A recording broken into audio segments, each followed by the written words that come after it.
Cette année, on filme. Donc du coup, je vais essayer parfois de sortir un peu du cadre pour voir s'ils suivent. Non, bon, ok. On démarre ? Ok, bah merci à vous d'être venus.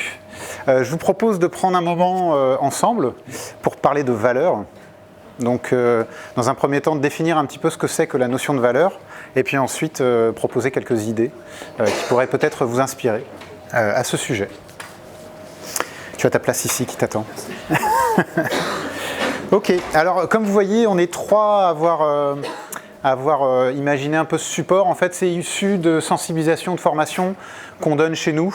Donc voilà, donc on est plusieurs à... Mais ils ne sont pas là par contre, il n'y a que moi, désolé. Un grand merci d'abord à nos sponsors. Est-ce qu'il y a des sponsors dans la salle ? Oui, eh bien merci à vous. Donc merci aux sponsors qui nous permettent de réaliser cette belle journée.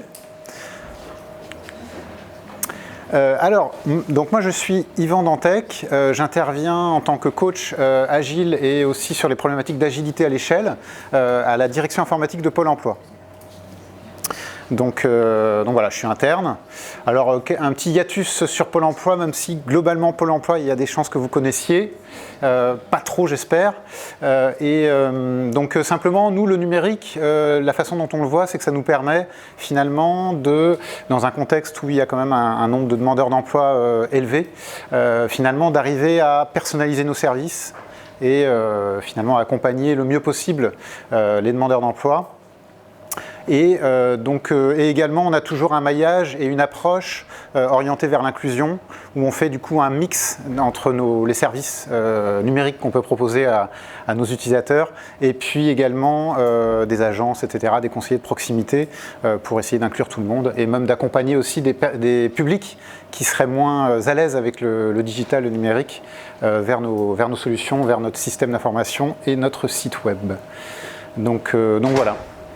Après, donc, on œuvre au sein de la direction informatique sur un certain nombre de pratiques pour faire évoluer un petit peu les choses. Donc autour de l'appropriation de l'agilité via Scrum, Safe, DevOps, on essaye vraiment de pousser un peu les curseurs aussi là-dessus. Et puis également, rentrer, il y a de la place, il fait chaud. On essaye aussi de s'organiser globalement en mode produit. On pense que ce type d'organisation, ce type de positionnement va nous permettre d'aller chercher justement plus de valeur. Voilà, et on essaye de développer un certain nombre de pôles de compétences. Hop. Alors du coup, l'objet de cette présentation, c'est dans un premier temps, il va y avoir une première étape où on va essayer tous ensemble de prendre conscience d'un certain nombre de choses. Et ensuite, dans un second temps, des suggestions pour passer à l'action. Peut-être que vous avez déjà mis en œuvre. Alors, selon vous, petit sondage, levez la main si vous êtes sur un grand oui. Qui pense que le concept de valeur est concret pour lui ? Levez la main. Ouais. Quelques audacieux ? Ok, ça marche. Très bien.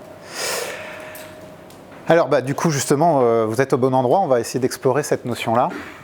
Alors, dans un premier temps, ce qu'on peut dire, c'est qu'il y a quand même deux conceptions de la valeur. En tout cas, c'est ce que je vous propose. Il y en a une qui est véritablement objective. Donc, c'est tout simplement la somme pour produire quelque chose, un service, un produit manufacturé, etc. C'est la somme des agrégats, matière, travail, distribution, mis bout à bout. C'est finalement le juste prix de ce qu'on a produit, de ce qu'on délivre.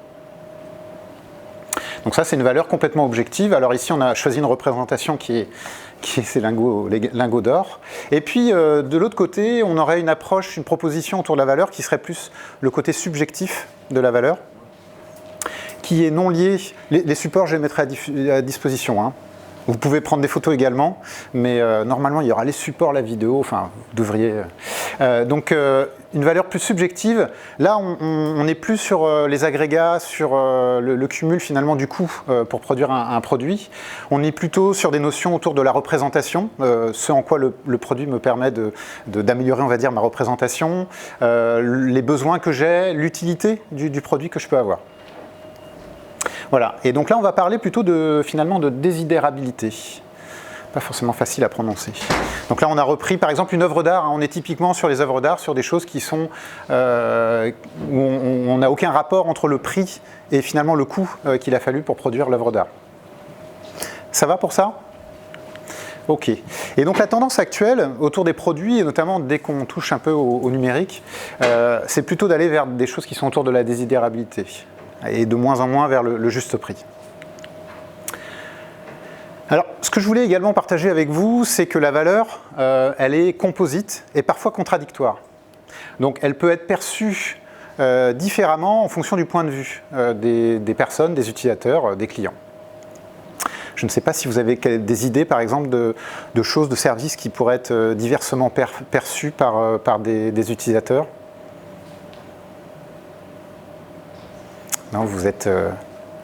je ne sais pas, par exemple, je pense par exemple, des transports low cost où il y a un effort qui est fourni sur, on va dire, le coût, le prix, et puis parallèlement, il y a peut-être des utilisateurs que ça ne satisfait pas et qui aimeraient avoir plus de confort, plus de... Voilà. Donc, c'est un exemple. Bon, là, ici, on a une petite représentation d'une vision différente d'un éléphant pour un certain nombre de corps de métier, par exemple. Et également, ce que je voulais partager avec vous, c'est le côté non linéaire de la valeur. Donc par exemple, ça dépend non linéaire dans le sens où ça dépend aussi du point de départ. Par exemple, si on meurt de faim globalement, ou qu'on a très très faim, quand on nous propose un hamburger, bon, si on aime la viande, la première bouchée, elle va avoir un impact très élevé, elle va avoir une valeur auprès de l'utilisateur très forte. Il est possible qu'après la deuxième, troisième bouchée, là on ait moins de valeur, moins de plaisir à savourer les choses. Voilà. Et donc finalement, pour un utilisateur, la valeur, elle peut être évaluée sous une hiérarchie de besoins. Alors j'ai utilisé un certain nombre de références que vous retrouvez également à la fin du support. Donc là, c'est basé sur un article de Harvard Business Review. Et donc en fait, on voit ici la hiérarchie un petit peu des besoins qui peut faire penser à la pyramide de Maslow, mais là, orienté besoins. Et donc la valeur qu'on peut obtenir, plutôt des besoins qui sont, on va dire, dans un premier temps fonctionnels, pour gagner plus d'argent, pour gagner plus de temps, pour réduire certains efforts, voilà, tout ce qu'on peut imaginer là sur des besoins qui sont véritablement fonctionnels. Après, sur le deuxième étage, on va plutôt être sur de l'émotionnel. Hein.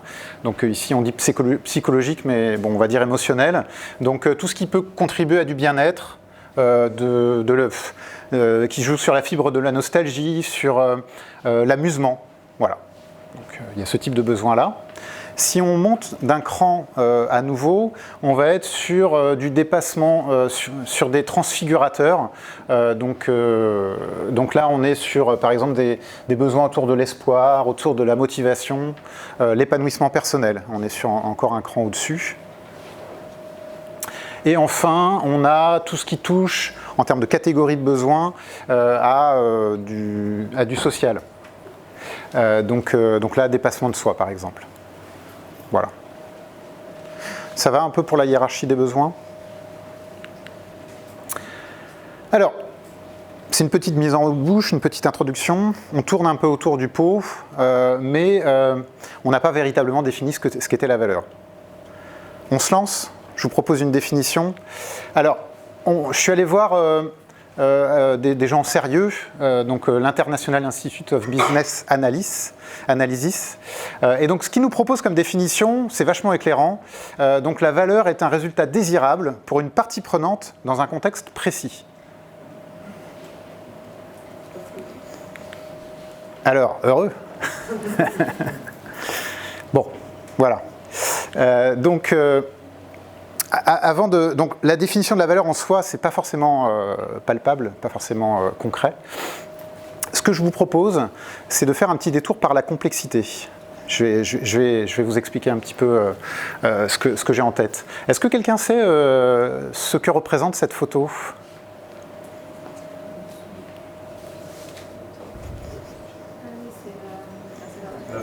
Ouais, j'ai les bonnes réponses. Ouais, Sagrada Familia, effectivement. Est-ce que quelqu'un a déjà entendu parler de Kinevin ? Kinevin, ça se prononce comme ça. Hein. Cinefin. Hein. Donc du coup, je passe sur les autres questions. Et bien justement, on va s'y attarder un petit peu. Et en fait, le modèle Kinevin, c'est du gallois. Qu'est-ce qu'il nous propose? Il nous propose un outil d'analyse des systèmes. Alors par système s'entend tout ce qui fait interagir, on va dire, des gens et puis leurs interactions, mais globalement un système avec une vision systémique, ça considère un petit peu tout, ça peut être une application, ça peut être une équipe, voilà. Hein, donc au niveau système, le modèle Kinefin nous propose un certain nombre de catégories. Donc dans un premier temps, quand on ne sait pas à quel système on a affaire, à quel type de relation, par exemple entre des personnes, on a affaire, on va positionner ce système-là dans la zone inconnue. Donc inconnu, on ne sait pas le catégoriser. Et puis ensuite, quand on est dans un système où en fait une même cause produit toujours le même effet et de manière assez évidente, on peut dire qu'on est dans un système évident ou simple. Ça va ? Ok. Ensuite, quand on a besoin de davantage d'expertise pour faire le lien entre les causes qu'on a et les effets qui sont produits. Donc là, quand on a besoin de connaissances, d'expertise, on va basculer dans un monde compliqué. Mais on sait quand même dire, à partir d'un certain nombre de causes, ce qui va se passer derrière. On reste dans du prédictif. Avec les causes qu'on a, on sait le résultat qu'on va produire. Pour l'instant, ça reste un petit peu théorique. Ensuite, quand on bascule du côté adaptatif, on va avoir soit un système chaotique, où il ne fait pas forcément bon vivre. Alors je précise que les différentes typologies de systèmes en soi, il n'y a pas de jugement de valeur sur ce qui est bien ou pas. Par contre, quand on est dans un système chaotique, ce n'est pas forcément très agréable. Mais donc chaotique, là, on est incapable de produire, d'imaginer ce qui va suivre, même en analysant la situation, même avec le bon niveau d'expertise, on ne sait pas dire ce qui va se passer derrière. Et alors, le monde complexe, là, souvent on ne sait pas dire exactement ce qui va se passer, même avec le bon niveau d'expertise. Cependant, parfois, on sait reproduire a posteriori, retrouver quelles étaient les causes qui ont produit les effets qu'on constate. Ça va ? Bon, j'espère que je ne vous perds pas quand même. Et donc, alors pourquoi c'est intéressant ce modèle-là ? Parce que quand on sait reconnaître le système dans lequel on évolue, auquel on fait face, on sait adapter notre niveau de réponse. Je vais passer sur des exemples. Donc à nouveau, on revient sur cette grille d'analyse, évident, compliqué, complexe et chaotique. Alors sur l'évident, sur du simple, finalement la réponse qu'on peut apporter face à un système évident simple, c'est on va l'évaluer, on va le catégoriser et on va apporter une réponse. Je passe tout de suite. Alors je ne sais pas si quelqu'un a une idée comme ça de système simple. Alors je vous en propose une. Par exemple, quand on suit une recette de cuisine. Donc là, alors ça dépend pour qui, mais en tout cas, en règle générale, quand on utilise les bons ingrédients dans la bonne quantité, qu'on applique la recette, eh bien, on va produire à peu près le même résultat. Donc pour certains, donc là, ici, on est sur les meilleures pratiques. Oups, ah zut, j'ai dévoilé la suite. Donc là, on est sur les meilleures pratiques. Quand on a en plus besoin, par rapport à ça, d'un niveau d'expertise plus pointu, donc là, on arrive dans la sphère du compliqué. Et donc là, on n'est plus vraiment dans la catégorisation en tant que telle. Là, on est carrément sur l'analyse. Il faut procéder à une bonne analyse, un bon niveau d'expertise, pour savoir ensuite la réponse qu'on doit apporter. Est-ce que vous auriez un exemple de système ? Oui, bien vu, exactement. Donc effectivement, alors pour certains, peut-être la recette de cuisine ressemble à quelque chose de compliqué, mais indéniablement, construire un avion, alors forcément c'est sacrément ardu de concevoir le premier avion, mais après, une fois qu'on a bien identifié les procédés, les matériaux à mettre en œuvre, qu'on a bien tout défini, on est quand même sur de l'industriel, c'est-à-dire que quand on produit le deuxième ou le troisième avion, ils auront la même tête que l'avion du début. Ça va ? Vous me l'accordez ? Ok. Alors ensuite, par exemple sur le chaotique, alors là on est vraiment sur un mode opératoire qui est finalement agir, évaluer et du coup s'adapter, répondre. Est-ce que vous auriez une idée, là, ce coup-ci, je ne vous aide pas, une idée de système chaotique? Alors, je vais vous proposer par exemple un incendie. Ah oui, j'avais oublié, expertise, bonne pratique. Donc là, vous l'avez vu, on l'a évoqué tout à l'heure, on est dans tout ce qui est prédictif. Hein. On arrive à prévoir le résultat qu'on va produire en appliquant les recettes.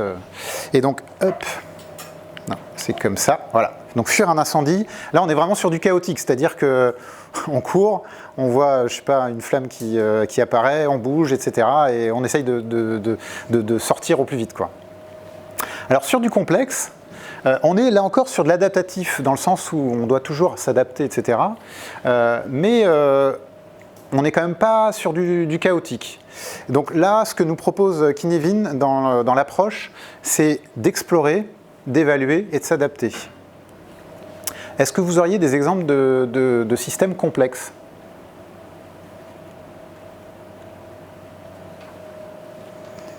Alors moi je vais vous dire, dès qu'il y a de l'humain, en règle générale, on est sur du complexe. Donc typiquement,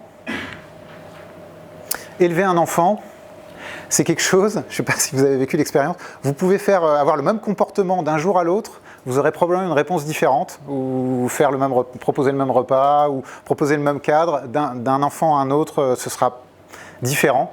Donc c'est vraiment quelque chose où finalement, entre guillemets, on expérimente, et puis on s'adapte ensuite par rapport à la réponse qu'on peut avoir. Ça vous va ? Donc, ici, on est vraiment dans le domaine des pratiques novatrices. Et ici, on est plutôt dans tout ce qui touche à l'émergent. Alors, pourquoi je vous ai raconté ça ? Parce qu'en fait, ce qui est intéressant, et notamment ça va faire un lien avec l'agilité. À votre avis, le développement logiciel, il se situe dans quelle catégorie ?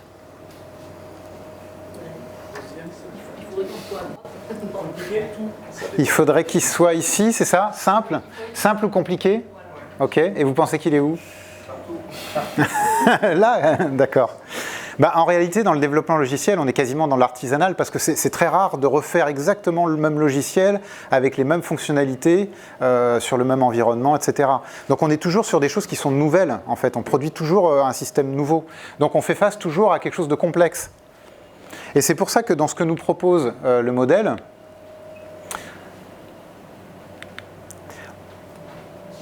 ça va être intéressant de voir les réponses qui nous sont proposées et du coup en quoi l'agilité répond à cette problématique-là de monde complexe. Alors je reviens juste un petit peu, je fais le lien sur la valeur et vous allez voir à peu près où je veux en venir, j'espère. Donc le côté objectif, le côté subjectif, vous vous rappelez ? À votre avis, le côté objectif, il est plutôt de quel côté ? On est plutôt quand on fait des produits... comment ? Oui, c'est ça. Donc effectivement, si on revient sur notre grille de lecture, on a plutôt tout ce qui touche à de la valeur objective où on va être quasiment proche du coût de production. On va être plutôt sur des choses compliquées, effectivement.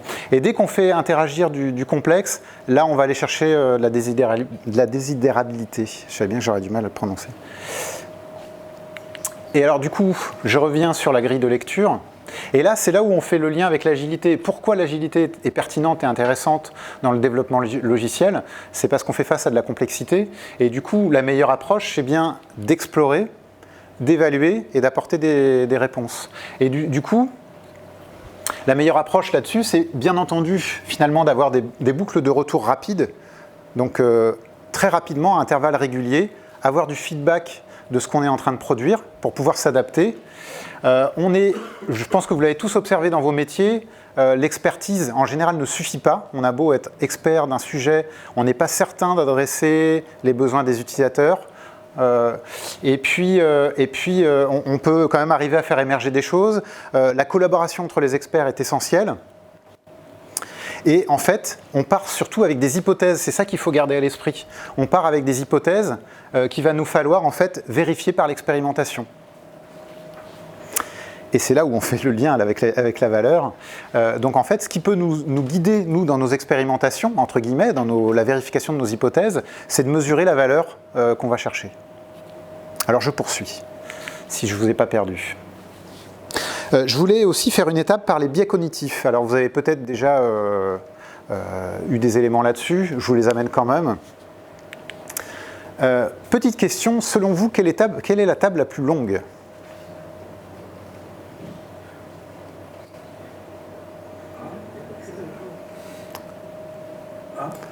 La A.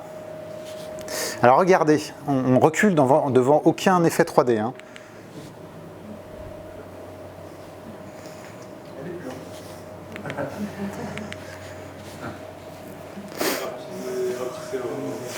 Non, il n'y a pas de manipulation. En fait, c'est tellement, on y croit tellement pas qu'on pense qu'il y a une manipulation. Mais je vous assure que c'est, on peut, bon alors là sur l'écran, je ne sais pas s'ils vont être contents, mais on peut découper et puis remettre la zone.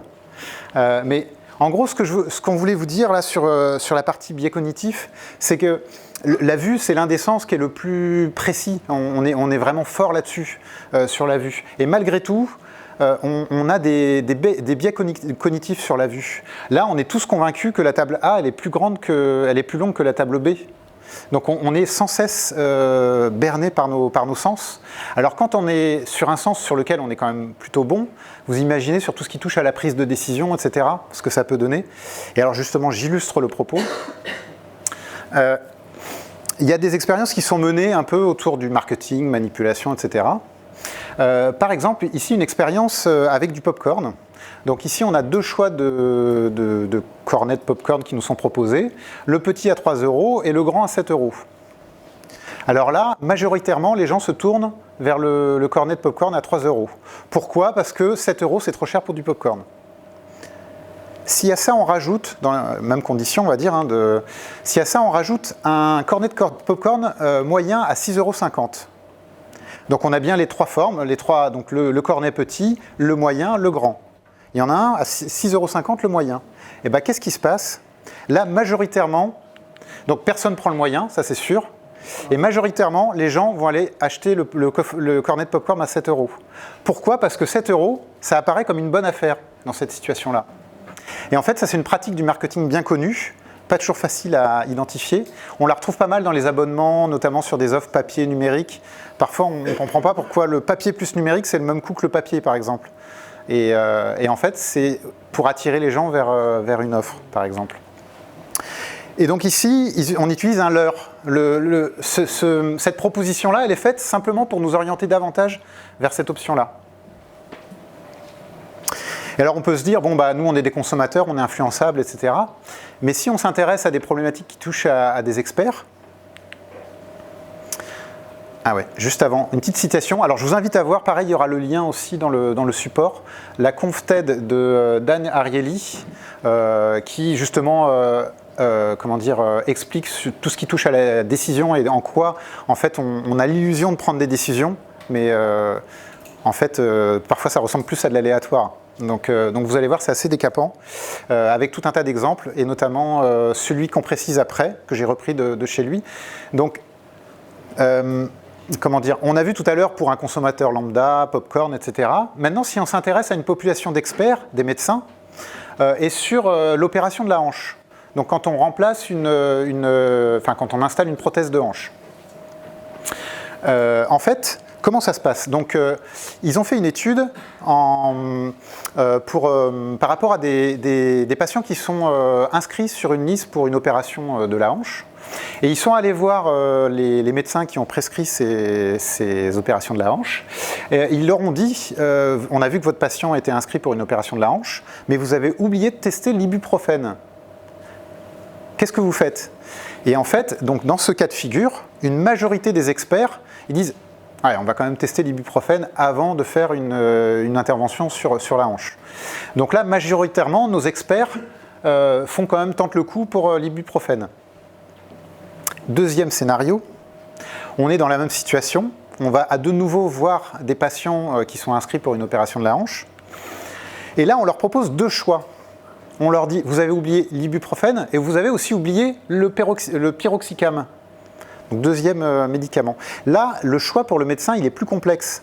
Il doit se dire, est-ce que je teste l'un, l'autre, etc. Et donc là, la majorité de nos experts se tournent et restent sur l'option de l'opération de la hanche. Est-ce que vous voyez Donc là, on a une population expert, on a quand même une santé d'un patient qui est en jeu. Et là, en fait, en fonction du choix qu'on propose à notre expert, la majorité finalement, va se déplacer à nouveau. Ça va? Vous me suivez?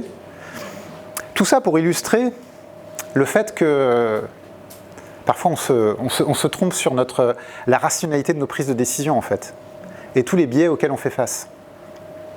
Alors il y a d'autres exemples. Il y a un exemple qui est intéressant et qui est présenté dans la vidéo dont je vous ai parlé, autour notamment de tout ce qui touche au consentement pour le don d'organes.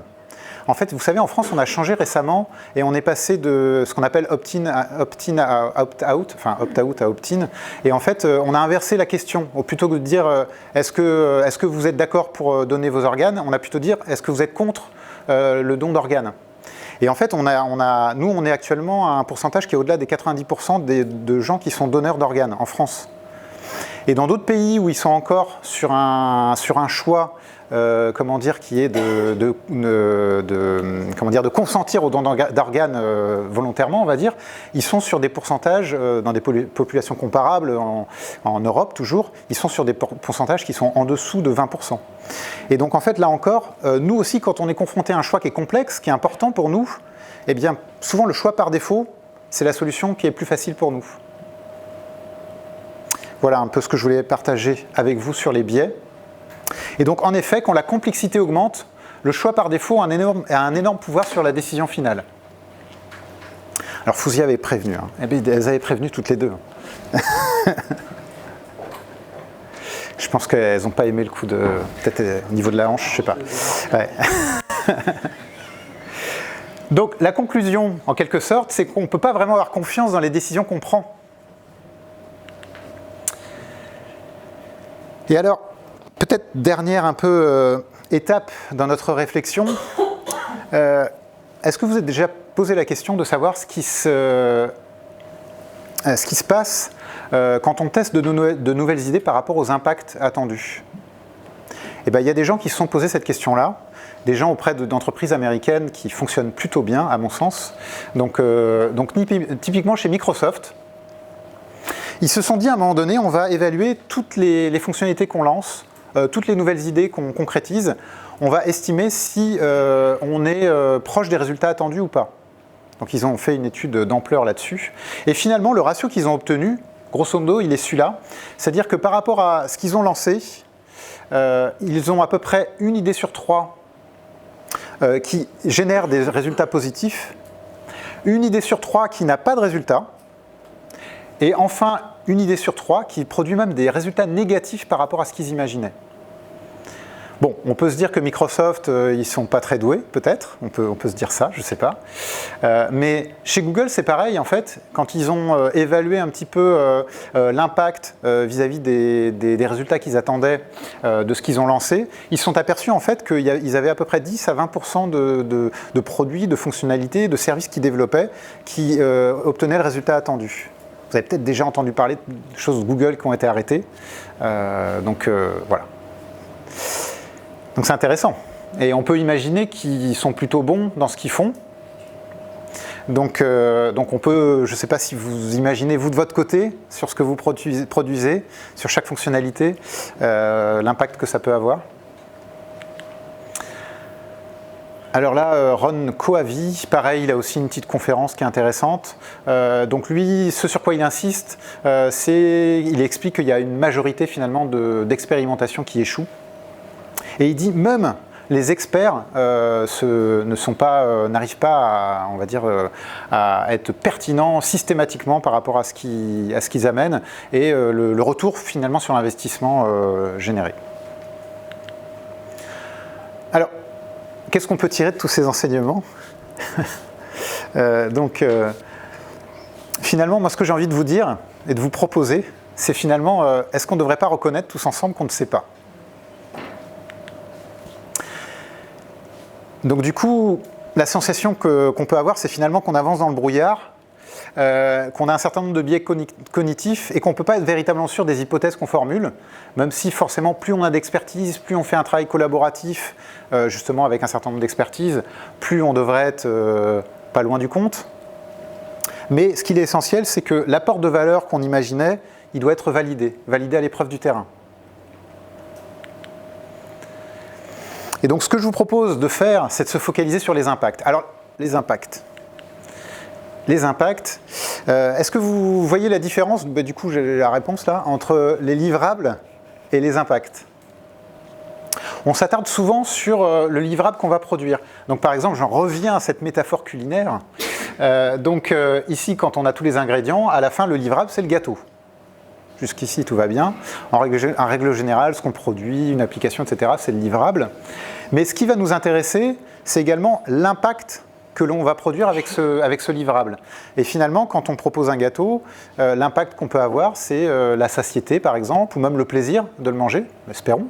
Donc c'est ça l'impact. L'impact, il se distingue du livrable du fait que ces effets apparaissent pas immédiatement, pas toujours immédiatement, pas dès la délivrance du livrable. Ça va pour vous? Ok. Alors, là, un petit exemple de ce sur quoi nous on réfléchit. Donc on a vu un petit peu les impacts, et vous allez voir après le lien. Au niveau de la valeur, en fait, on s'interroge un petit peu sur la valeur, sa notion composite, et on a distingué, alors là c'est un exemple de projet qui travaille autour du recrutement. Et donc on a décomposé la valeur perçue en différentes formes. Donc on a une valeur qui est plutôt stratégique, au niveau de Pôle emploi par exemple, sur l'image de marque, sur également la synergie qu'on peut créer entre les différents, sur le marché de l'emploi, etc. Donc la valeur stratégique. On distingue la valeur client et la valeur utilisateur. Les clients de Pôle emploi, c'est les entreprises et les demandeurs d'emploi. Donc finalement, la valeur qu'on peut amener lorsqu'on amène des nouvelles fonctionnalités, c'est que le demandeur d'emploi, il va augmenter ses chances de retrouver un emploi. Et de l'autre côté, les entreprises, finalement, ils vont satisfaire plus rapidement leurs besoins en recrutement. Côté utilisateur, donc là, dans les entreprises, on a les recruteurs. Bon, les demandeurs, c'est toujours c'est clients et utilisateurs, on va dire. Mais on a aussi une catégorie d'utilisateurs chez nous qui sont les conseillers Pôle emploi de nos applications. Donc ils ont aussi des attentes et on peut aussi leur amener de la valeur à eux, une autre forme de valeur. Donc par exemple, le conseiller, il pourra avoir des outils qui lui permettent d'être plus impactant dans ce qu'il propose aux demandeurs.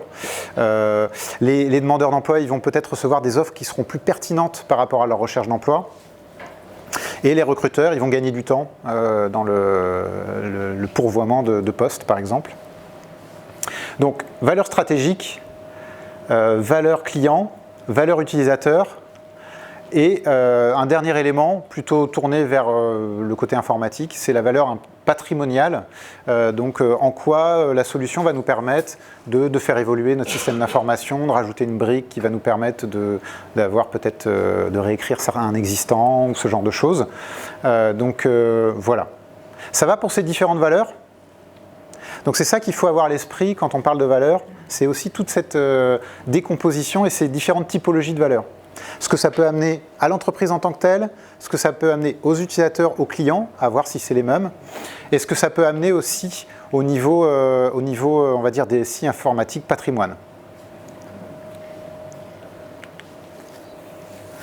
Et donc, comment se focaliser sur la mesure d'impact, l'impact qu'on a défini précédemment? Parce que finalement, c'est ça qu'on cherche à faire au travers de ce qu'on délivre, c'est produire un certain impact.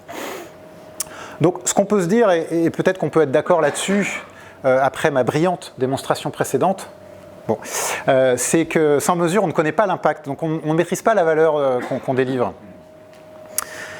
Et donc il faut mesurer régulièrement les impacts atteints par rapport aux actions qu'on mène.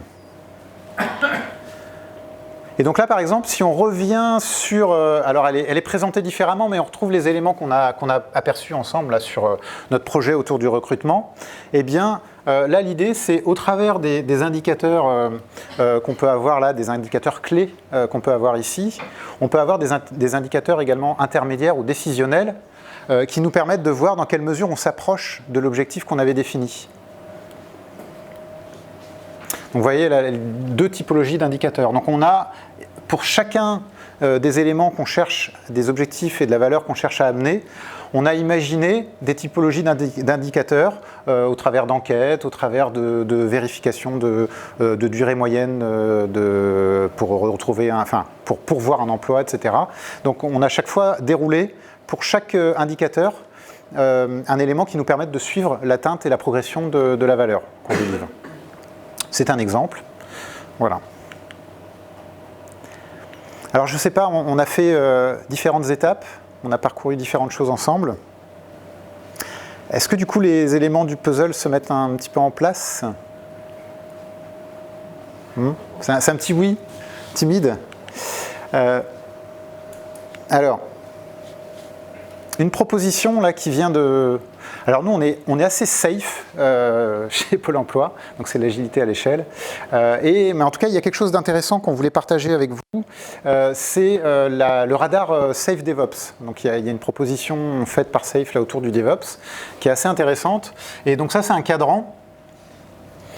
C'est comme une horloge, ça part à midi on va dire, et puis ça fait toute la boucle. Un cadran sur du DevOps autour de l'exploration continue, autour de l'intégration continue, autour du déploiement continu et de la livraison à la demande, ou l'activation, on va dire plutôt à la demande. Et donc là, sur l'exploration continue, les différentes étapes, c'est le fait de faire des hypothèses, de collaborer, de concevoir au niveau architecture, de prioriser ensuite les travaux. Ensuite, on arrive dans l'intégration continue, avec l'étape de développement, l'étape de construction en tant que telle, les tests, la partie recette. Donc là, on finit l'intégration et là, après, on passe au déploiement. Déploiement, vérification, monitoring. Et puis ensuite, on passe sur le dernier cadran, tout ce qui est activation, on va dire, à la demande. L'idée, c'est vraiment de déployer tout ça en continu, en tout cas ce qui est tiré par le DevOps globalement. Et puis, donc, le déploiement, stabilisation, la mesure, et surtout l'étape d'apprentissage. C'est là où, en fait, on fait notre boucle complète. Donc, on fait tous les tours du cadran. Et donc on est parti du besoin, on a émis des hypothèses, on est allé très vite, enfin ça dépend pour qui, hein. Nous on n'y va pas très vite, mais et puis on va très vite jusqu'à la mise en production, où là en fait on en retire des apprentissages. Et donc chez Amazon, pas chez nous, hein, mais chez Amazon, il y a des équipes qui sont capables de réaliser tout ce cycle-là en 24 heures. Donc c'est des gens qui émettent des hypothèses et qui finalement les mettent en production, et arrivent à mesurer l'impact qu'ils produisent, la valeur qui est générée, et ils ont comme ça des boucles très rapides d'amélioration continue, de feedback sur ce qu'ils délivrent.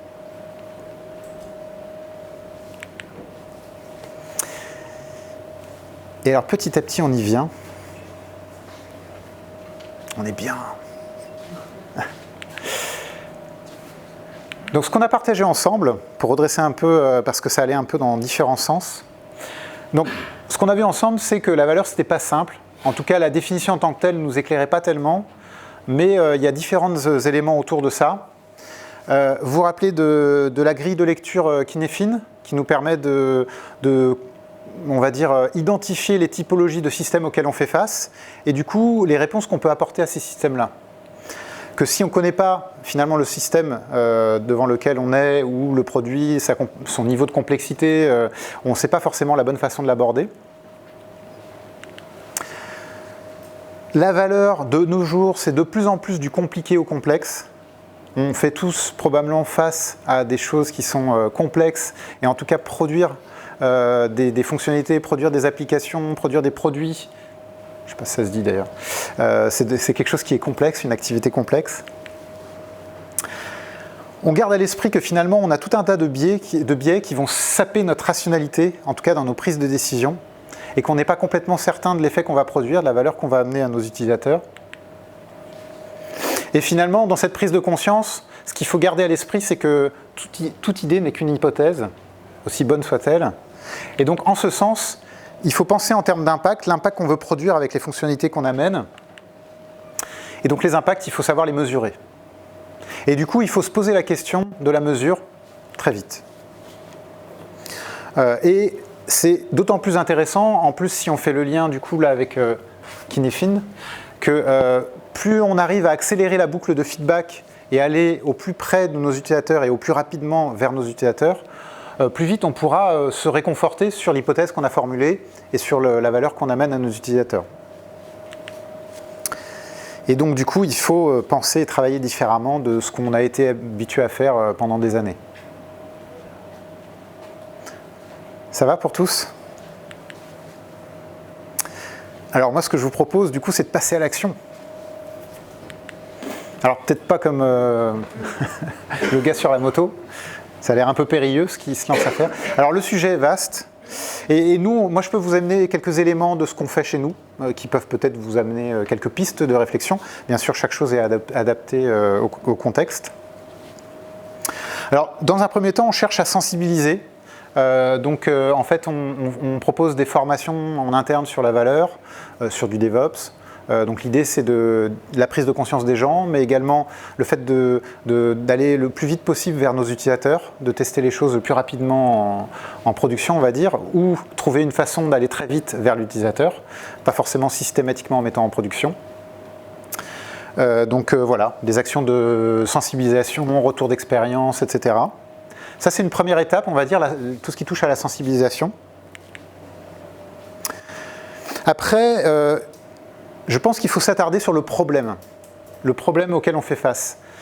Albert Einstein nous disait, s'il avait 1 heure pour résoudre un problème, il passerait probablement 55 minutes à bien définir le problème et probablement que 5 minutes à le résoudre. Peut-être qu'il est rapide lui. Bon, voilà. Mais en tout cas, il nous éclaire aussi sur le fait de finalement définir bien le problème auquel on fait face, c'est savoir y apporter la bonne réponse.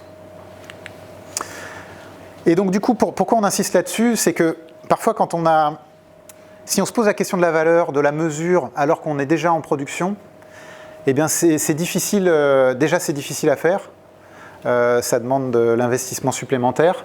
Et puis si finalement on s'aperçoit qu'on s'est trompé, est-ce que c'est pas plus difficile de pivoter, d'ajuster les choses quand on a produit tout un logiciel, toute une application, et qu'on se rend compte qu'on est un petit peu à côté de la plaque, moi j'ai déjà vécu, donc voilà.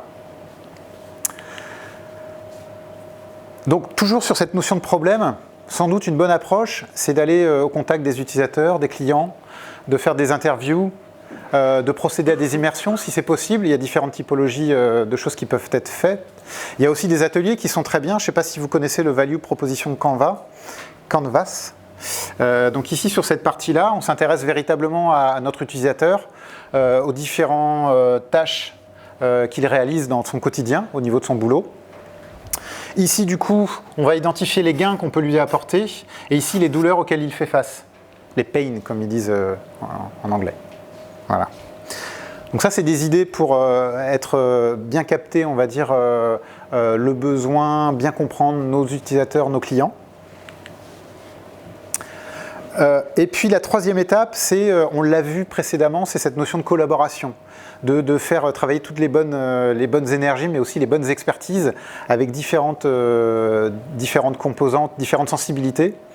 Alors, il y a une chose qui est intéressante et vous pourriez creuser, c'est les OKR, les Objective and Key Results. Donc, c'est pour chaque objectif que vous définissez, vous pouvez, c'est pas très compliqué finalement à appréhender et c'est vraiment un bon outil de suivi.